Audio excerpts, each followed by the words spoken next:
Magbukas ka pa ng tuna at kukulangin ng isa.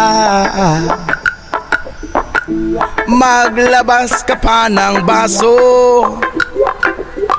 at tatagayan ko kayo. Yes man!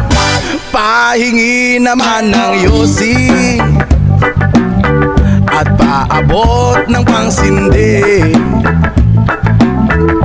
Maghanap ka na ng pwesto, akong bahala sa iyo. Tama na yan, inuman na.